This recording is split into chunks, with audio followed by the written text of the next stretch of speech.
Hey guys, Ash here from C4E Tech and welcome to another episode of Ash Answers. And this week, I'm kind of flying solo because Sundar is out sick. He's had viral fever for you know how the saying goes, like people, I'm waiting. I mean, I've got like feverish expectations.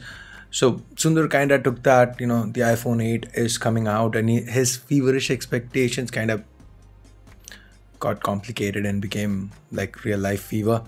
So he's been down and he's kind of recovering.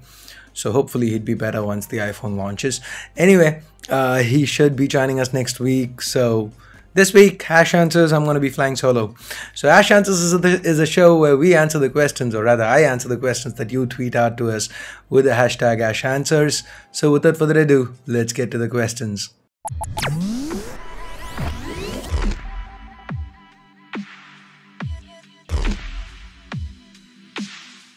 Here's a quick thing to note. So this is like the first time in ages that I'm shooting Ash Answers on a Sunday. So this is basically being shot at 12 noon on Sunday. So in all probability, the video is going to get a little delayed. So I was just hoping that Sundar recovers. So, we pushed it as long as possible. He still isn't here. So that's why. So my apologies if the video does get delayed by an hour or so. Okay, for the first question, why don't smartphone makers make bezel-less phones using 16:9 aspect ratios? So this is actually a very excellent question. The short answer would be that would kind of change the form factor that we are used to. The phone would look a little weirder when they go 18:9. They're just replacing the bezels to the top and bottom, but if they go 16:9, it might shrink a little bit. And given that people are used to the existing aspect ratio, I mean the existing size of the display as in size of the phone, so for a brand it becomes, instead of, if Mizu were to use a bezel-less display on this, if they went 16:9, it would still be a 5.2-inch display. But if they actually went 18:9, they'd get a longer diagonal. They could market it as, say, a 5.8-inch display or a 6-inch display. So one thing that, that's been clear over the past few years is the fact that people like larger displays. Those of us who like smaller displays are kind of in the minority. So brands, 18:9 helps them market the display as much larger. So that is probably the reason why 18:9 gets preferred. You think it's time to bring edge displays, not infinity, to the Samsung premium mid-rangers?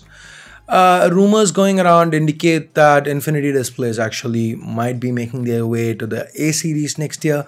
So given that the A series traditionally has kind of, the 2017 edition, the 2016 ones, they've kind of resembled the flagship S series, with the glass backs, the 3D curved glass to the back and all that. So maybe, just maybe, next thing might be infinity displays. But then again, that would kind of dilute the flagship line. But then again, Samsung's always not been afraid of cannibalizing their own market. They'd probably just strip away something to make you buy a higher priced phone. Are all dual camera setups called flagship cameras? Can they be? Well, not really. I mean, I do understand you're talking about Xiaomi here marketing the Mi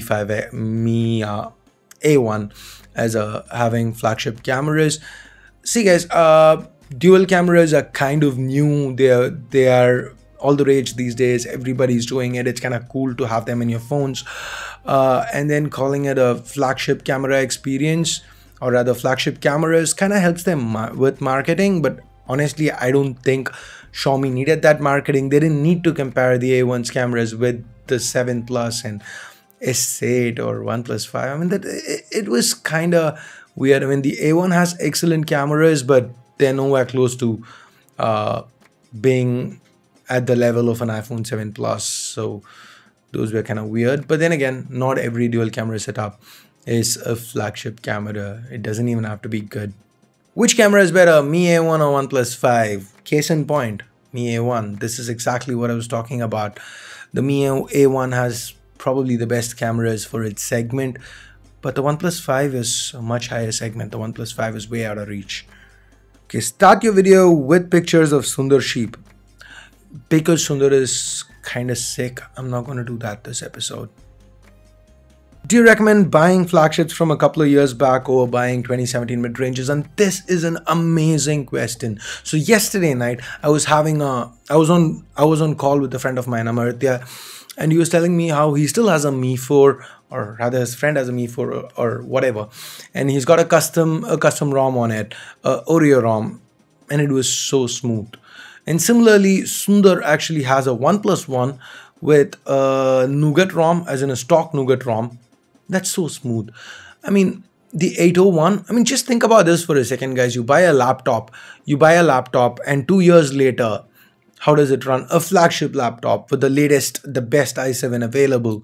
2 years later, it still works. It's not like you don't get Windows updates or the latest creator update isn't for you, or it's none of that, right? Any game that comes, that's a totally different thing. But then again, when it comes to gaming, the PC market moves a lot faster than mobile phones, because mobile phones are mostly, it's the freemium model. People don't want to pay. So when you give something out for free, what happens is you want to reach the maximum number of people possible. Even more so than with PC, where PC, they want to cater to the core gamers who've spent money on rigs. Those are the ones who are going to be buying games. But over here, since it's premium, the graphics hasn't really evolved in the past few years with regards to mobile gaming. So when a PC can remain competitive 2 to 3 years after you buy it, when you buy a flagship laptop, rather, a smartphone with something like a 801, a Snapdragon 801 should still work fine enough. It's just that they don't want to support it, because the entire myth of 1 year later your phone is slow, you need to buy a new one, is what brands want to push. And that's the whole one and done policy for updates. Some brands do 2 updates at best. But here's where I can say this because Sundar is not around. Here's where I actually feel Apple is much better, because they do support phones for a lot longer. So even a 5S today is a viable option to buy, as in it's not the best value for your money. Yes, it is not. But a 5S today still is quite functional, much more so than, what is it? We are at the 8, so 7S 7, 6S 6. It's what, a 5-year-old phone? It's compared to a 5-year-old Android phone. It's still head and shoulders above it. iPhones age better. So there you have it. Buying a 2-year-old mid-ranger flagship theoretically makes all the sense, but brands don't want you doing it. Brands don't want you thinking that way. Hence, they don't really give you good updates or any updates at all. And the updates that come are often kind of crippling. Those of you who've received like phones at the end of their life cycle, if you've gotten a Nougat update, if that's your update, that's the last update for your phone, how is it performing? I've probably seen Xiaomi and OnePlus do reasonably well with updates, as in towards the end of the life cycle of the phone, it's quite stable. But with other brands, I've seen the last update, it gets, for example, with Lenovo on the Z2 Plus, we got a bucket load of complaints on the Nougat update. Similarly, with the Vibe X3, I don't know. You guys let me know if your phone's gotten the latest update. How is it faring? Do you feel it's kind of not as good as it was when you bought it? Let me know in the comments below. And with that, let's move on to the next question. If you were the creative head of WWE for a week, what changes would you make? Like, whom would you fire, hire, or push? So, I have no clue what my phone just did. I kind of activated the display to the back and it took a picture. I am sorry. Come on, turn off you go. Bye-bye. Okay. I haven't been in touch with WWE a lot. I just graze through the dirt sheets at the end of events from time to time, so I wouldn't be the best person to answer this. But for pushes, I definitely go with Finn Balor. Finn Balor, Nakamura, they are pushing him, but them both, AJ Styles, Samoa Joe, Sami Zayn, Kevin Owens, I don't know. Probably the one thing that I definitely want to do is turn Cena heel.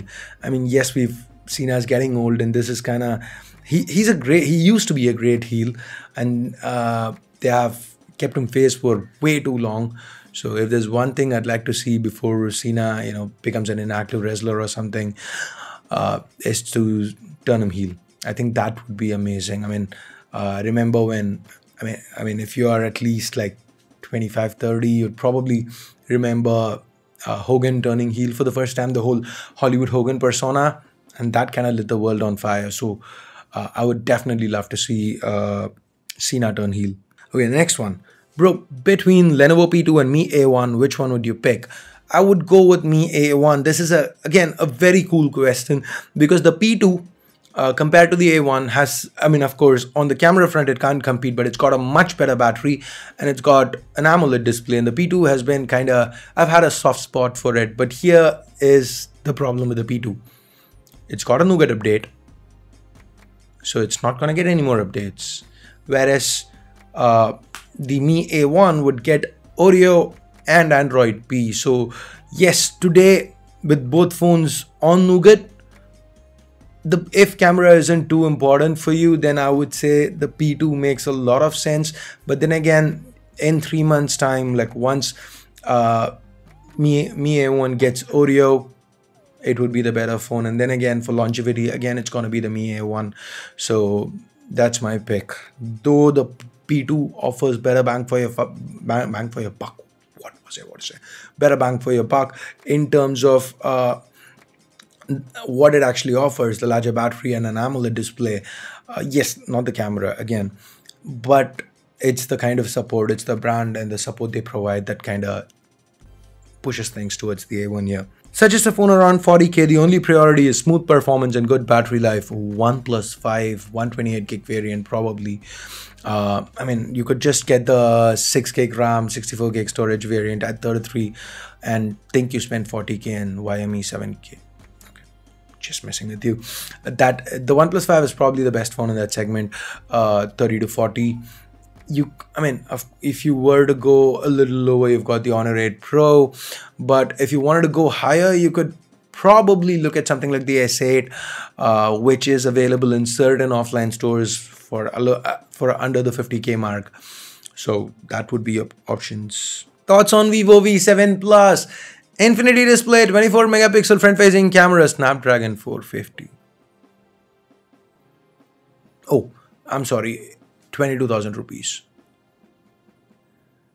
I don't know. I think offline buyers might still buy it because of the advertising. But a 720p display and Snapdragon 450. If Xiaomi put this on a 9,000 buck phone, we'd be saying, Redmi Note 4 is better. I don't want an infinity display. On a 22k phone. There's really not much I can say. Ash, how practical is the dual camera setup on phone when a single lens on the Pixel can gather more light and gives better pictures? So dual cameras are not a gimmick. They are amazing if implemented properly. So let's again take the Mi 5X for example.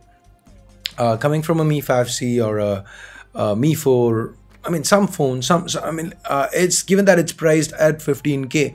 If you're comparing it to a Redmi Note 4 or a Mi Max 2, phones like this, the Mi 5X, they've done good with the cameras. On the other hand, you take something like the G5S Plus, where they've removed their existing excellent f1.7, 1.4 micron sized pixels camera on the G5 Plus and replaced it with two cameras, f2.0, 1.12 micron sized pixels, meaning your the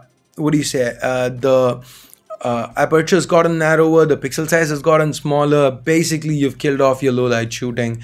On paper, yes, somebody looking to buy a phone, do you get a single camera phone or a dual camera phone? And they might, I'm sorry, I just keep checking this. Anyway, they might end up buying the dual camera phone, but then again, not at the expense of existing quality. The G5 Plus had one of the best cameras that I've used in that segment. It was amazing, especially under low light, f1.7, 1.4 micron sized pixels, amazing low light performance.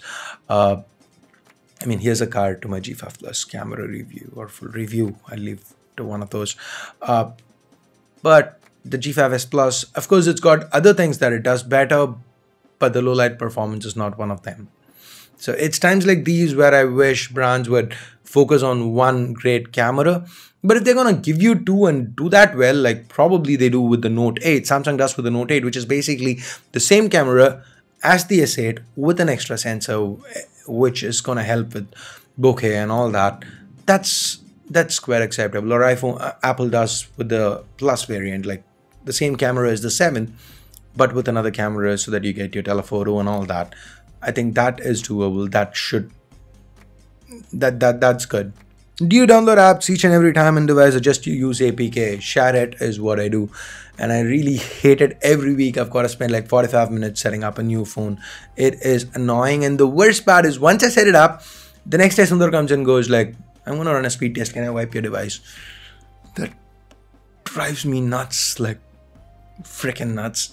But yeah, I generally use Share It. Which will be Xiaomi's flagship for 2017 for India? I want to know too, buddy. I want to know too. But then again, things are looking a little brighter. Xiaomi did mention that the flagship is coming. I think Gemini did in a tweet when he was replying to somebody who asked him the same question.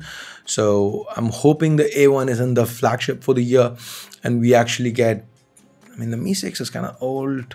I mean, I'd still be happy with the Mi 6. A Mi 6 at 25k, you know, I understand it's been available in China for a while, but bring it to India now, I'd still like it because it's exceptional for the money. Do you feel the tech field of YouTube is now overcrowded, and is there any scope for new creators to grow, especially English ones? I'd be lying if I said no, it's not overcrowded. Yes, there are a lot of people creating content, but then that's what makes it great, right? That is the community there.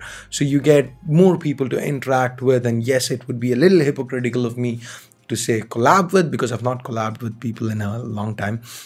Let's hopefully change that in the next year. I just bought myself 3 months. So guys, end of the day, don't look at YouTube as a career, or don't look at YouTube as a place to make money. Do it for your passion. Like the Redmi Note 5A, the unboxing we did, I spent like 2 hours on those opening shots, like 1.5 at least. And I wasn't even sure that people are gonna watch it, because the Redmi Note 5A, it's like nobody's ever been interested in a Xiaomi XA series. Like the Redmi 4A, people didn't really care at least when we covered them on the channel. I'm sorry. Oh, it's been a long time. I mean, the lights are right in front of me, so it's kind of, anyway. So I don't even think people would be interested in it. But then, end of the day, even if people weren't interested in it, I was just proud of the video I was putting out. It's something that I would want to watch myself. So that's that. End of the day, if you are shooting videos, do it for yourself. And then I'm pretty sure, given how vast YouTube is and how vast the reach of YouTube is, I'm pretty sure you'd find some like-minded individual who'd like it, appreciate it, and that's how you get started. If you're going to look at YouTube as the place where you go post a video and 15 minutes later, yay, there you go, 1 million subscribers, that's not going to happen. You just need to be patient, and when you're being patient and waiting for people to start watching your videos, it can be tough. It will be tough, but that's when taking pride in your work and putting out content that you'd want to watch yourself, it kind of gives you a sense of accomplishment and keeps you motivated enough to keep doing it. So if you're gonna look at it as a business or way to make money or get famous, that just isn't gonna work. Not today, not 2 years back. LG launches killer products like the V30, but they don't sell. But why don't they sell? What price should they launch the V30 in India to sell a lot? So basically, this is LG's problem, right? I think it was the G6. They launched it with like a 10,000 buck cashback offer. Had they launched it 10,000 bucks cheaper, that would have gotten them so much coverage, and people would have went out and bought it, right? Giving a cashback offer on it, yes, it's going to help them with their relationship with a certain bank or whatever, but that isn't helping them move products. Generally with LG phones, like it's been with Samsung phones not in the last 2 years, but before that, with LG phones in the same vein, we see ridiculous price drops as soon as they go on sale, and I think even LG knows it. They just want to give off an image of them being in the same league as Samsung and Apple, so they price their phones similar to Samsung. But then again, they know they can't really move units that way, so after a week or two, they just drop the prices, and that is really annoying because the first 2 weeks you're ripping off your core fan base. Those are the people who really wanted your product and bought it in the first 2 weeks, and us sad tech YouTubers. But then again, you're ripping these people off, and that kind of dilutes the fan base, that kind of dilutes the brand value. So for me, the V30, if they could launch it, I'm not going to be unrealistic and ask for something like 35k compared to the OnePlus 5, because no way do I see a V30 or a Note 8 or an iPhone ever being as priced as competitively as a OnePlus, because these are bigger brands, right? So I would realistically be happy if they launched it at 49,900. You know, just $100 short of 50,000. It's still 50,000, but for it just sounds better. It would help LG have a lot more. I mean, the media pay them a lot more attention. People take notice. Like if the Note 8 comes in at a rumored price tag of 75,000 bucks, and here is LG launching the V30 at 49,990. Yeah, take another 90 bucks. That would be epic. And yes, the OnePlus 5 is still cheaper, but LG has a lot more to offer.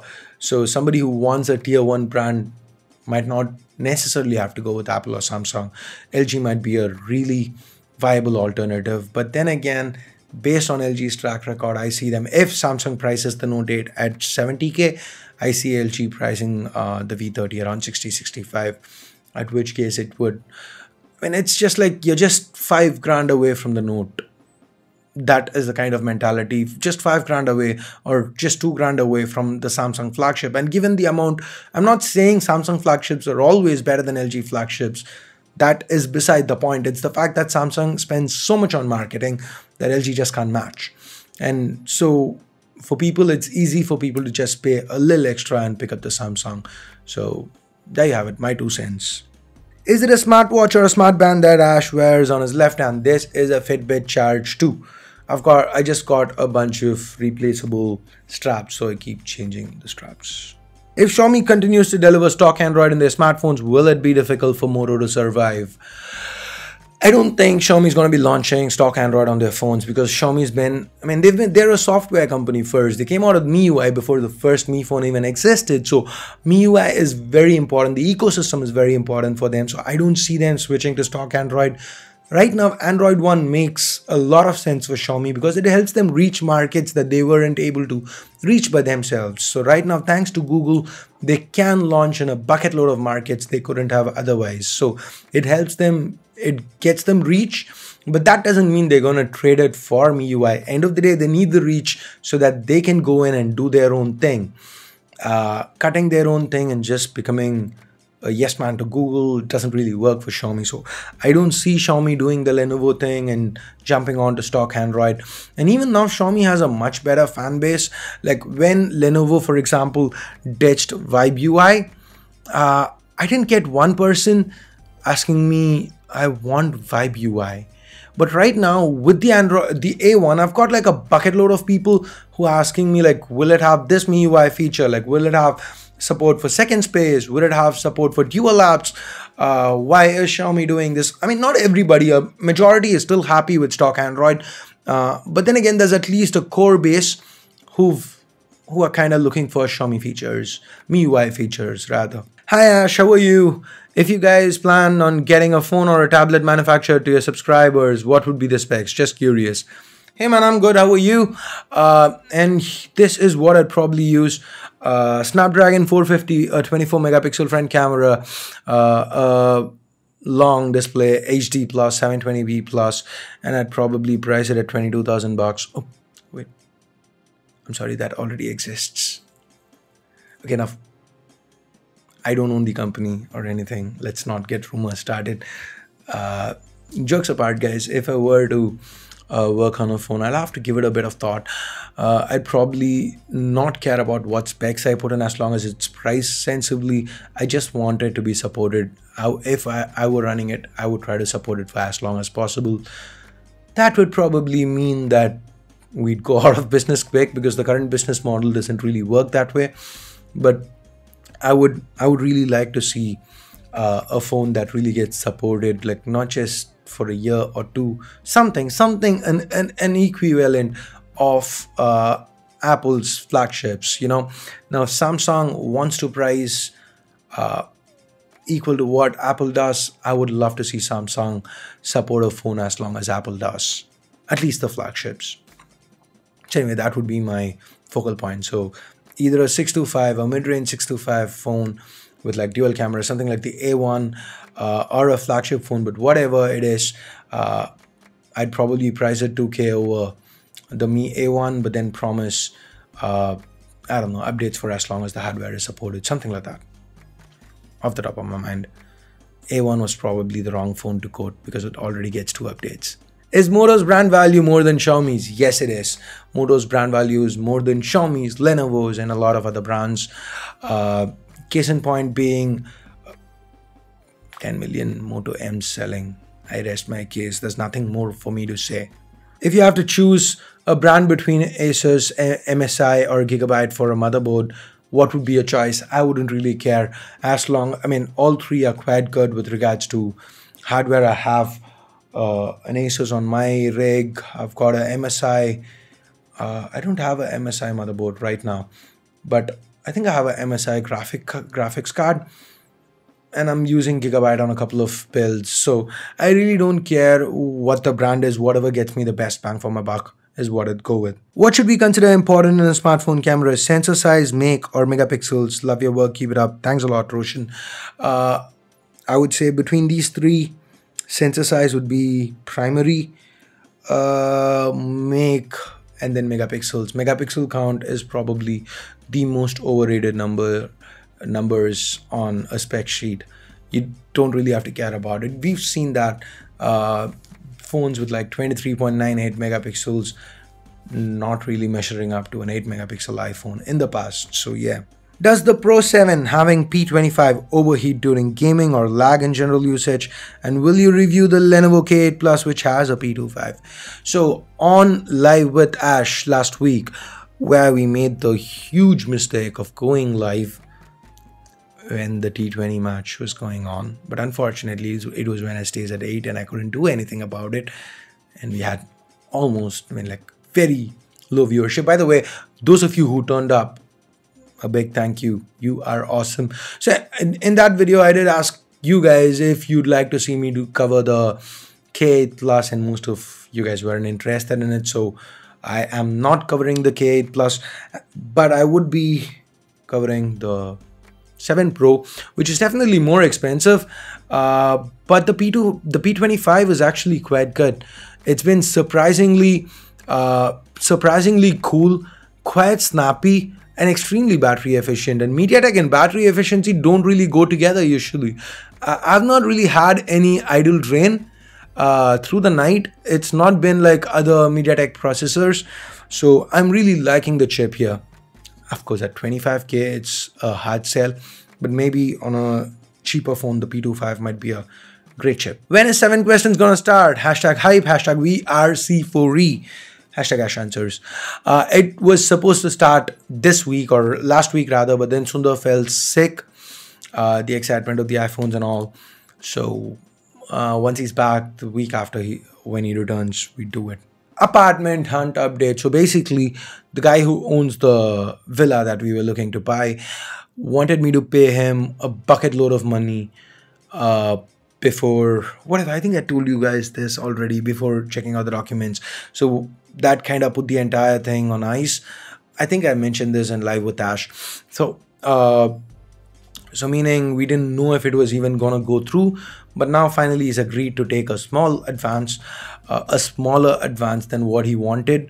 So we've sent him the money, and now he's supposed to come to India and sign the papers. The loan is approved.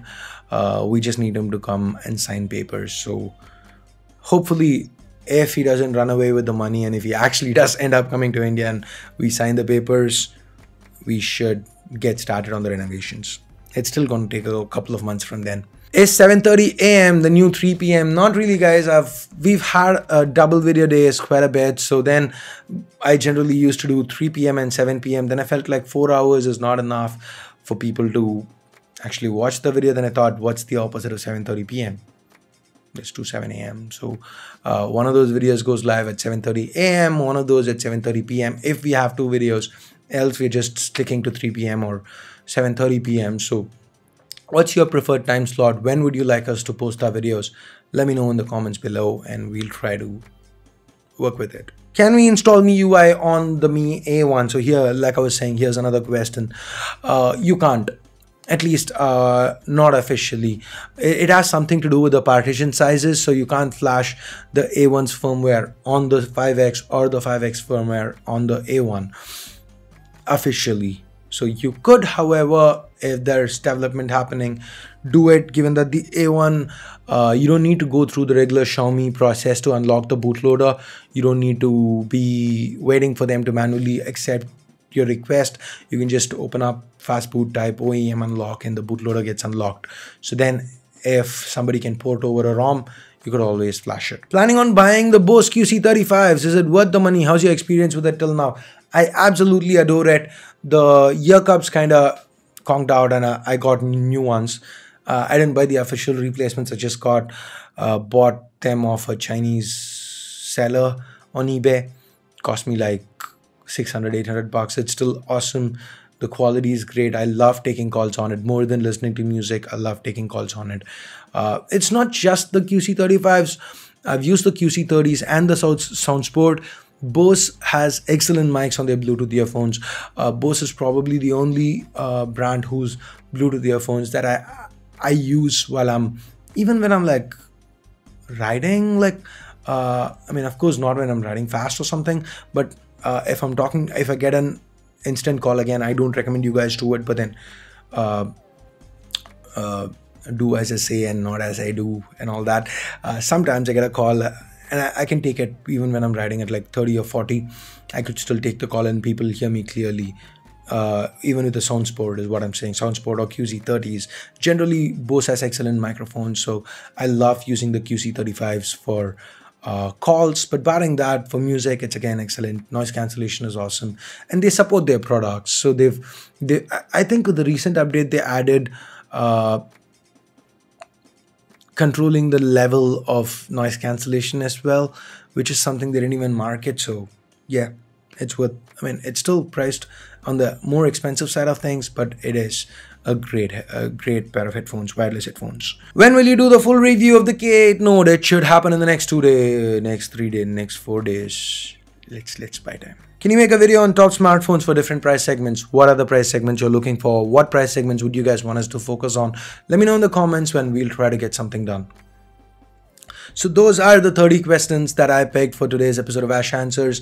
If you hated the video, go ahead, give it a thumbs up. But if you did like it, turn that in. Go ahead, give it a thumbs down. Did I say thumbs up?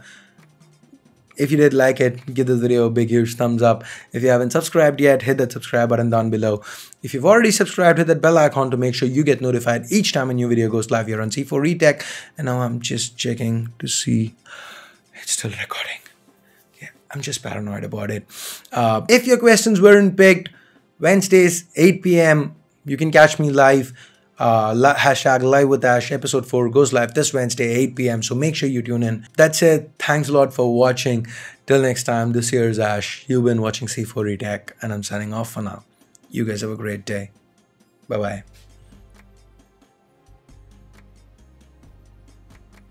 Leaving for the moment.